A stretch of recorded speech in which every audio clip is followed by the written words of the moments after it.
জুবিনৰ গানৰ বা সৃষ্টি আমি জীয়াই ৰাখিব লাগিব। মোৰ দৃষ্টিত সেইটো ভুল।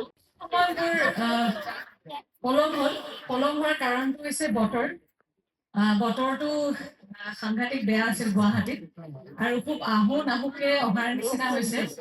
আৰু এই সুবল ভাইটিৰ কাৰণে এই বৰ্ষটোত কিজানি অসমীয়া নৱবৰ্ষটোত প্ৰথমখন মই আমাৰ বিহু যি উৎসৱ আমাৰ পালন কৰি আছে সমগ্ৰ অসমত বঙাইগাঁৱত এইখনে প্ৰথম হ'ব এইটো বছৰ, এইখনে শেষ হ'ব। ইয়াৰ পিছত আৰু মই এই বৰ্ষটোত মই বিহুৰ কাৰণে এনেই আগে পিছে যাওঁ।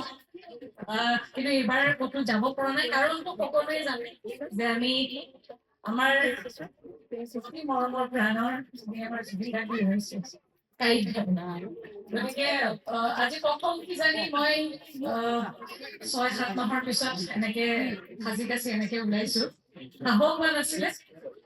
যা হওক কম বাৰু সেই বিষয়ে। আৰু মৰমৰ জুবিন দালে বহুত মৰম যাচিছো, চেনেহ যাচিছো আৰু সদায় অনুভৱ কৰো, ৰাতি হলে বেছি অনুভৱ কৰো। প্ৰত্যেকে আমাৰ মাজত সদায় আছে। আৰু বহুতে কয় জুবিনৰ গানৰ বা সৃষ্টি আমি জীয়াই ৰাখিব লাগিব। মোৰ দৃষ্টিত সেইটো ভুল, কাৰণ জুবিন দা আমাক জীয়াই ৰাখিছে আৰু বহু বছৰলৈকে আমাক জীয়াই ৰাখিব। জুবিন দাৰ সৃষ্টি, জুবিন দাৰ গানে আমি জীয়াই ৰাখিব নালাগে।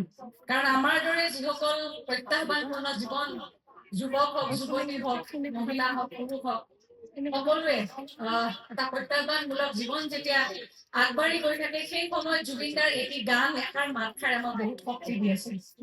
গতিকে এতিয়া হয়তো প্ৰত্যক্ষভাৱে আমি সেই বাক্যটো তেনেকে শুনা নাপাওঁ, কিন্তু তেখেতৰ গানেদি শুনি আমি আগবাঢ়ি যাব লাগিব।